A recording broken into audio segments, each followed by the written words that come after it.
So talking a little bit about posture, you know, everybody talks about how you should sit up tall, sit up straight, and really that's great. If you're able to do it, you should do it. But a lot of people just don't have that flexibility to get in there. So we're going to talk about 3 different things to get you there if you just can't, you simply can't do it. Your body simply can't do it. It's more than just, oh, I'm slouching because I'm slouching, and if I really wanted to sit up, I could sit up. You know, some people, that's all they need to do. Just they need to be reminded, sit up tall. But some people can't sit up tall at all. So we're going to talk a little bit about how to change that for you. So the first position is a long sitting posture. And Amber's going to sit on her butt, put her feet straight up ahead. Her fingers are going to be right behind her hips, like there. So if you imagine your hip joint is right here, your finger is going to be right behind there.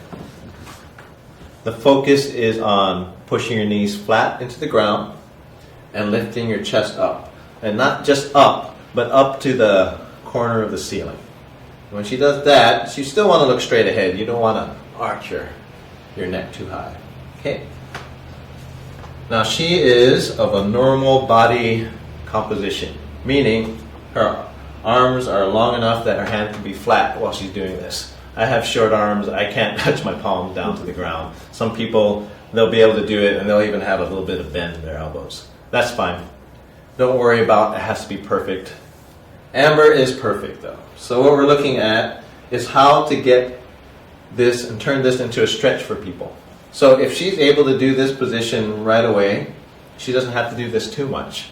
But to make it a little bit harder for her, she's going to pull her toes up towards her. She's going to keep that body posture, and she's going to lean forward a bit. Now see how when she leans forward, she's bending at her back? Instead of bending at her back, I want her to hinge at her hips. So she's going to think about this rotation here and lean forward by hinging at the hips. Does that make sense to you guys? If you have a flat back, then you should be able to fold over your hips like this. So let's do it the wrong way first, where she's just bending forward at her spine. If we do this again, she's going to hinge right through the middle of her hips. Good. So this is why I have your hands flat on the ground. Push into the ground, lean forward, trying to bring your stomach closer to your knees. There you go. Good. So the protocol for this is we're going to go forward until she feels a little bit of a stretch and do that about 10 times. Okay, does that feel okay? Mm-hmm.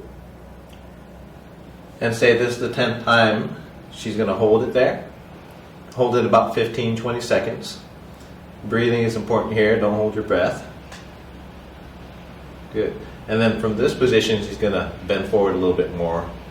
And she should feel like she can do a little bit more after holding it for those 15-20 seconds. Do that about 10 times. And then she's going to go further there. Okay? And usually the second time you can go a little bit more. Remember, hinging at the hip.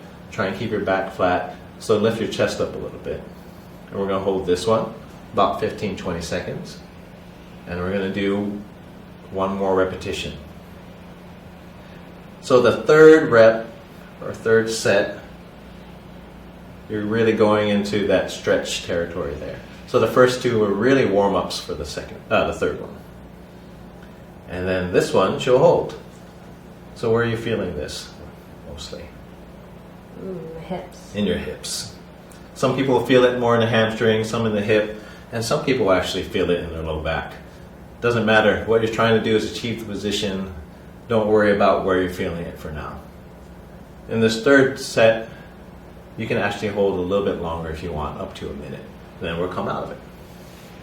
That's the long sitting posture stretch.